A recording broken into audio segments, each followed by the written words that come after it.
First, I would like to thank you very much for the opportunity to talk in this meeting.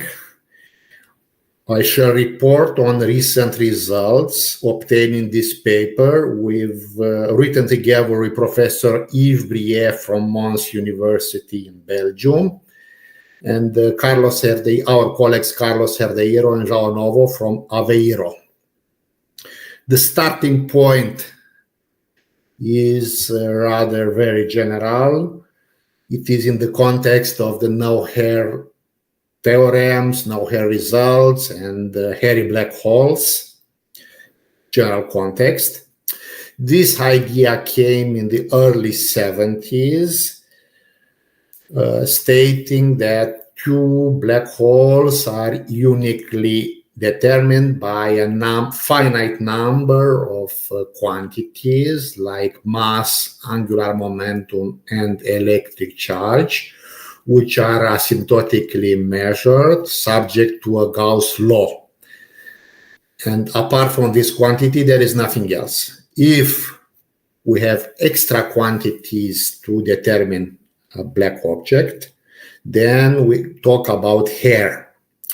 This idea has been motivated by a number of uniqueness theorems in Einstein-Maxwell theory, which were known at that time, and indicate that the black holes are very special objects, at least in Einstein-Maxwell theory.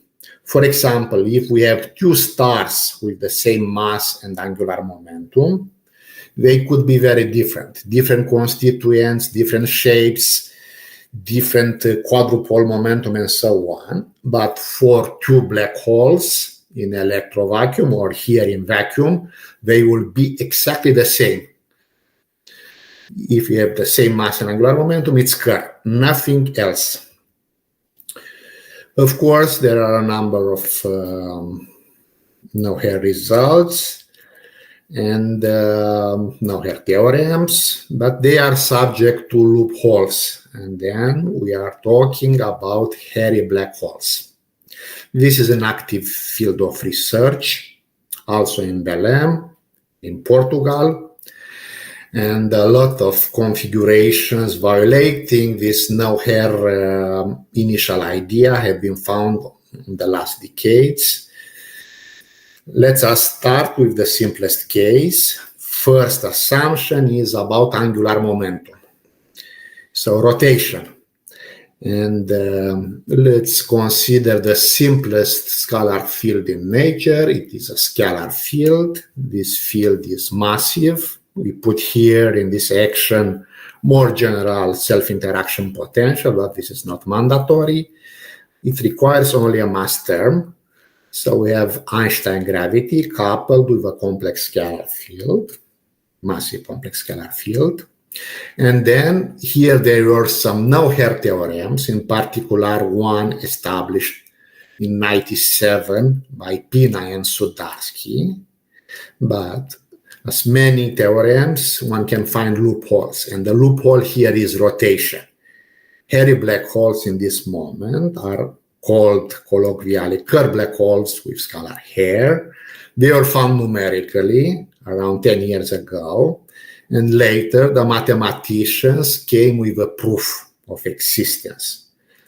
So such configurations are regular on and outside the horizon. They are stationary, no radiation, and approach at infinity the Minkowski space-time background. Now, the scalar field can vanish, in which case the vacuum carries a solution. But in general, in the presence of hair, there is some scalar field cloud around the black hole. This is likely the simplest example of hairy black holes. Again, because of the presence of a scalar field, self-interaction is not mandatory, and there are a lot of interesting properties. There is no time to review all of them. Of interest in the context of this work is that they should satisfy a specific condition, which usually is called synchronization condition. So the scalar field should co-rotate with the horizon. Physically, that means zero flux. So the scalar field is not absorbed by the black hole horizon. It's in equilibrium. And this implies a specific condition between the scalar field frequency, omega, in this slide, and the event horizon angular velocity, omega h. M is an integer number, non-zero, should be plus, minus 1, 2, which enters the ansatz of the scalar field. This mechanism is quite general. There are such black holes in a variety of other models with self-interaction, non-asymptotically flat, higher dimensions, and even non-spherical horizon topology. For example, there are black rings with such synchronized hair. Now, let's turn to another assumption in the no-hair conjecture, namely the electric charge. Are there hairy black holes with an electric charge different than Reister-Nordström? Again, there is a simple enough no-hair theorem established by Mayo and Bekenstein in the late 90s. But again, there are loopholes. And in particular, one can construct Reister-Nordström black holes with gauge scalar hair. So Reister-Nordström is a solution, again, in the absence of scalar field. This time, the scalar field is gauged.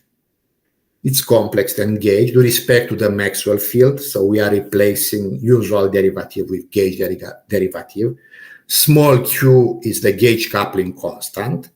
Such solutions have been found numerically by several groups, in particular our group in Portugal. They describe static, spherically symmetric black holes, which are regular on and outside the horizon. At infinity, they approach Minkowski space-time background, and they possess a non-trivial scalar field profile. So these are hairy black holes. There are a lot of interesting properties here. Of interest in the context of this presentation is the so-called resonance condition. One can prove analytically that these black holes should satisfy a specific relation between scalar field frequency and the electrostatic or chemical potential of this black hole, Reister-Nordström black holes with scalar hair. So the electric potential, the difference between the value at infinity and the horizon, it's chemical potential, electrostatic potential, which enters the thermodynamics and should satisfy a specific condition with the black hole, with the scalar field frequency.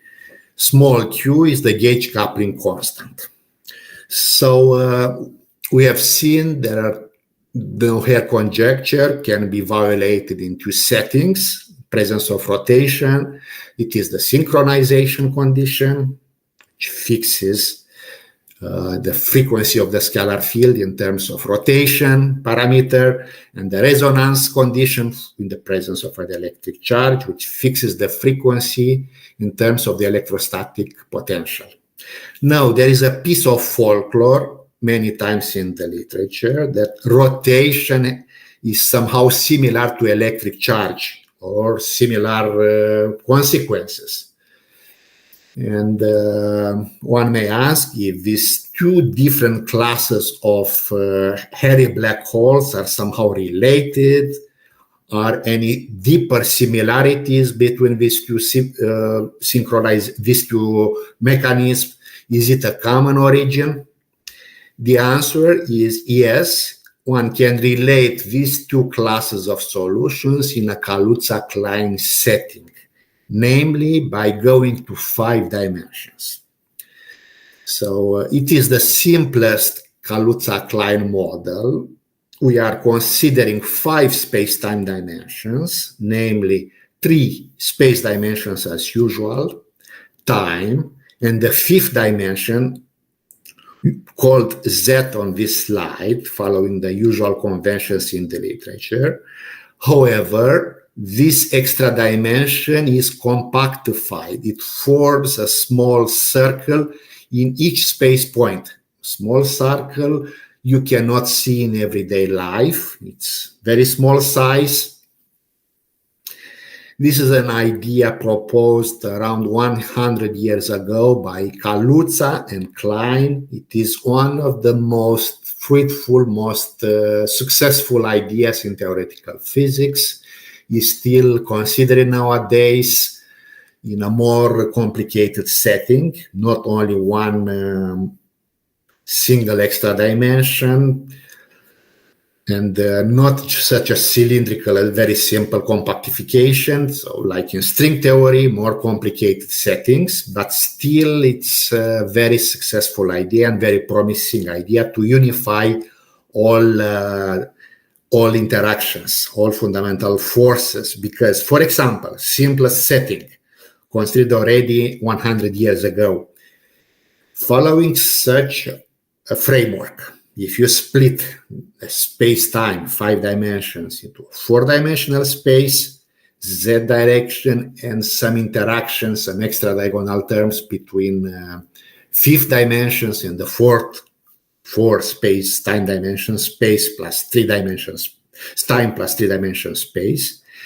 and consider Einstein gravity in 5, no dependence on the extra dimension. Then in 4 dimensions, starting in 5 with vacuum, in 4 dimensions, you get a model with gravity and electromagnetism and the extra scalar field, the dilaton.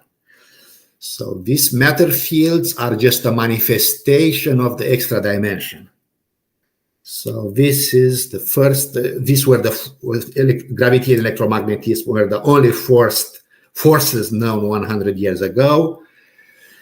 The dilaton field, extra scalar field came as a byproduct, and one finds such a simple action.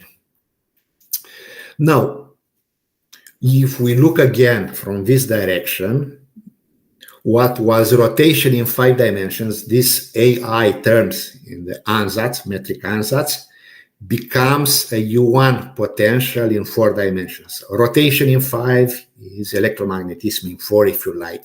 So there is a hope to relate in such a setting synchronized hairy black holes, just gravity and a scalar field, with 4-dimensional black holes with Einstein-Maxwell scalar field, gauge scalar field theory.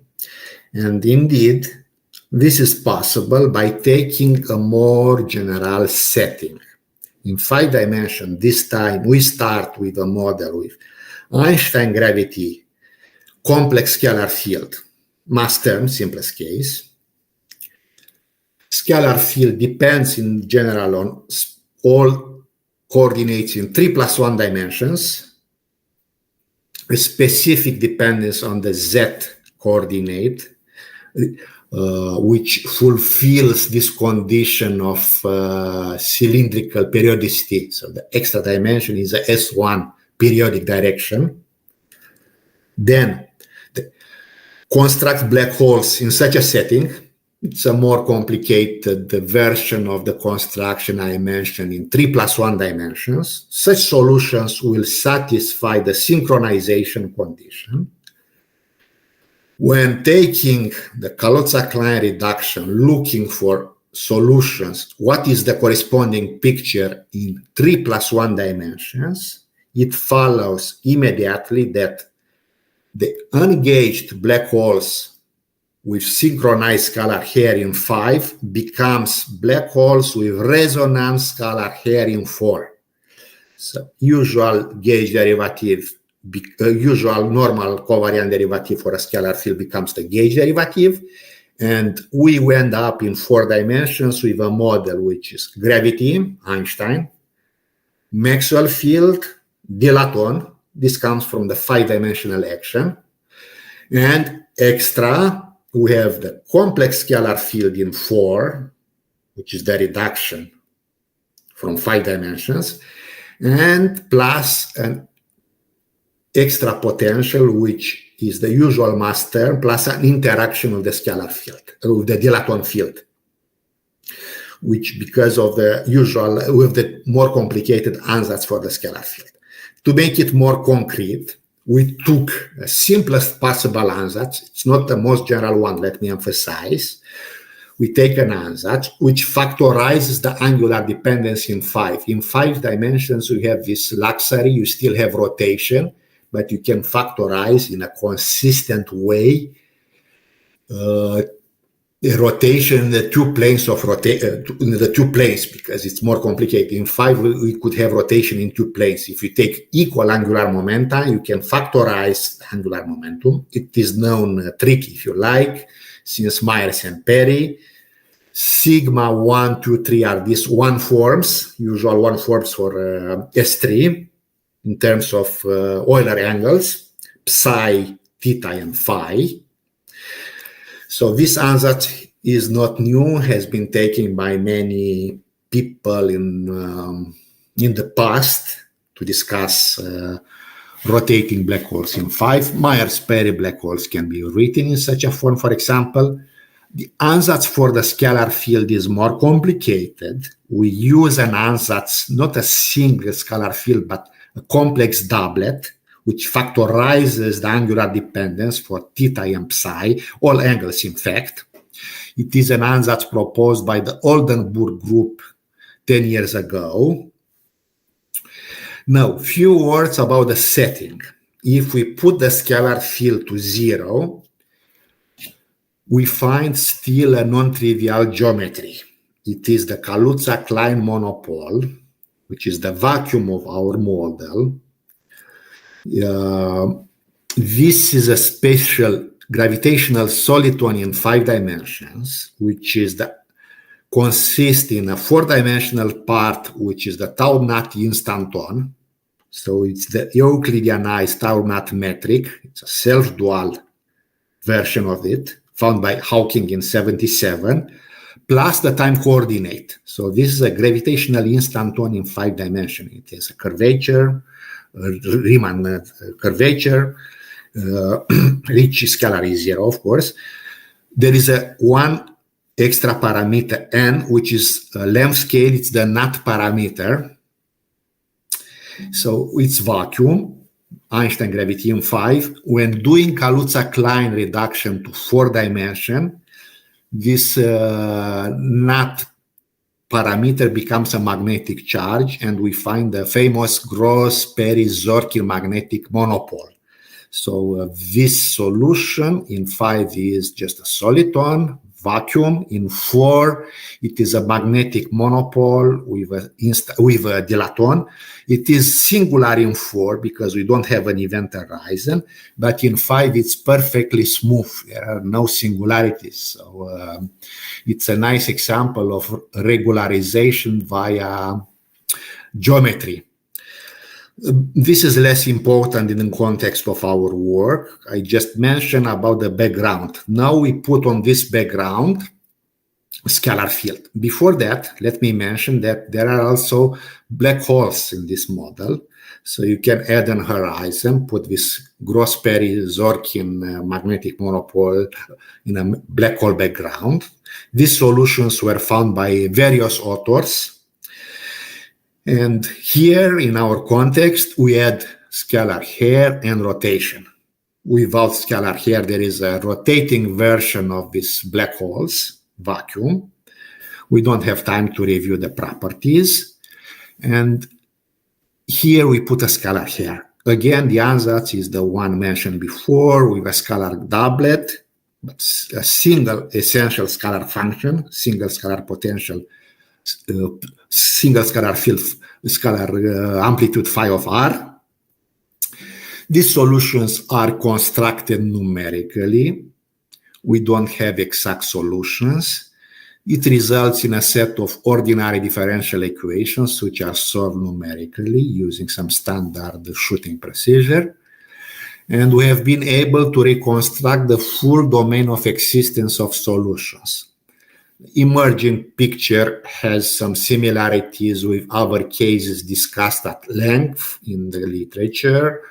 In particular, there is a single compact domain here, the dashed area on this plot, which is bounded by a set of extremal configurations, extremal hairy black holes, and configurations with no horizon, the solitons, which are a kind of Gross-Perizorkian solitonic background with scalar fields, a kind of boson stars. Of interest here is that the hairy black holes necessarily satisfy the synchronization condition with a relation between scalar field frequency and rotation at the horizon. Now, the setting is clear. Next step, I think, we start with 5-dimensional black holes, the one we have constructed already.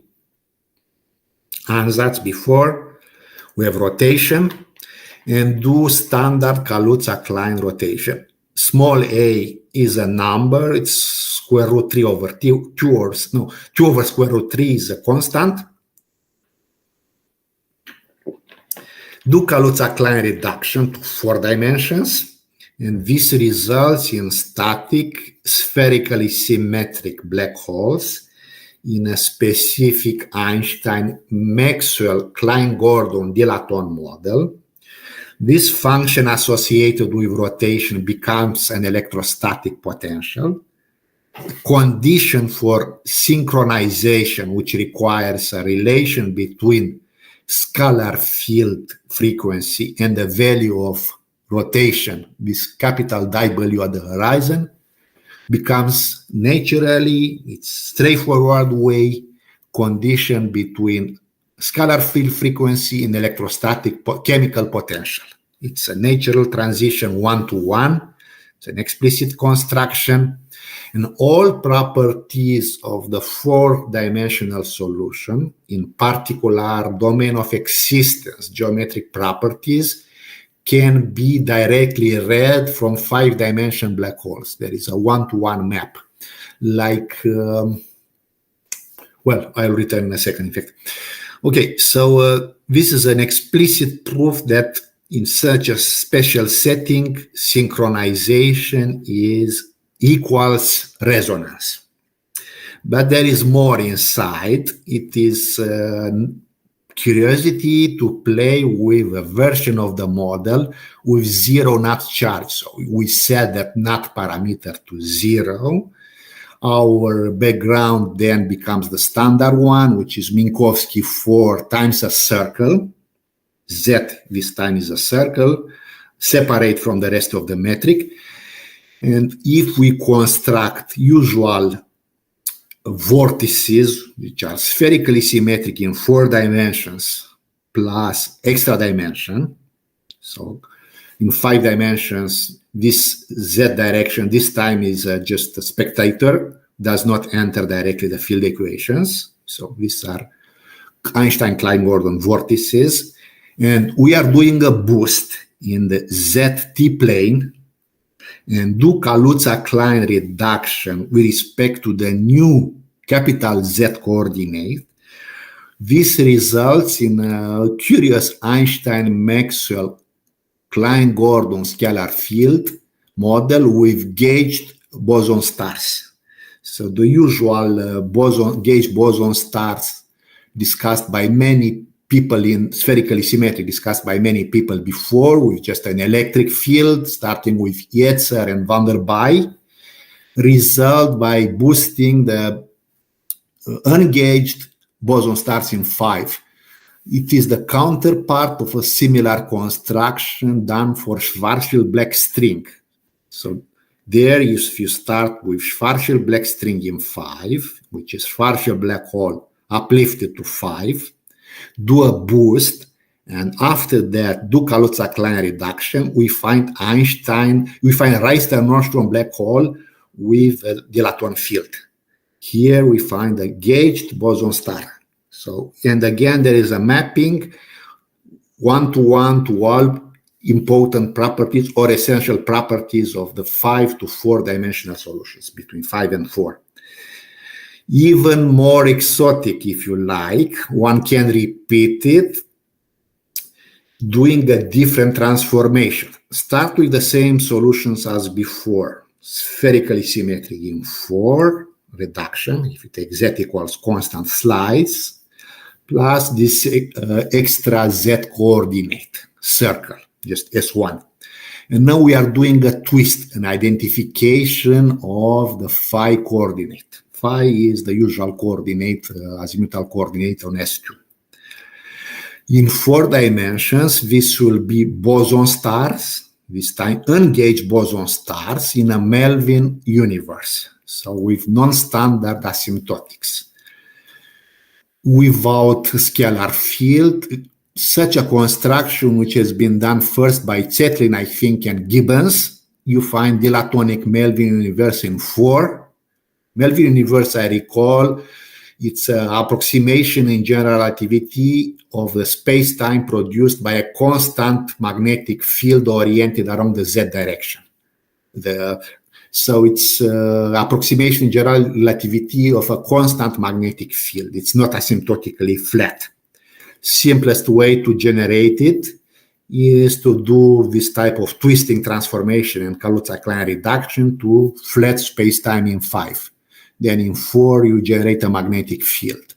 You can put a black hole in this setting, Schwarzschild one, or in here, you can put a boson star. At infinity, you are approaching the Melvin background, but the properties in the bulk are very different. In particular, configurations are axially symmetric only. Okay, now let's summarize the results in this talk. The main message, I suppose, is that seemingly different classes of solutions can be related in general relativity with hairy black holes. In particular, we have provided an explicit example. Synchronized and resonant hairy black holes in a specific setting are different manifestations of the same mechanism. Synchronized hairy black holes of Kaluza-Klein, on a Kaluza-Klein scenario, 5 dimensions, are resonant solutions with an electric charge in 4-dimensional setting with Rystad-Nordstrom black hole being the fundamental class. And again, as a byproduct, I hope I convinced you, the landscape of Kaluza-Klein solutions in Einstein-Klein-Gordon theory can be very rich. And as an example, the standard boson vortices in Einstein-Klein-Gordon theory, 5 dimensions, could become gauge boson stars in 4 dimensions with asymptotic Minkowski asymptotics, or 4-dimensional ungauged boson stars in Melvin universe. And there are a lot of interesting physical questions, in particular the issue of Gregory-LaFlamme instability in 5 dimensions, and I hope to report another time. Okay, thank you very much for your attention.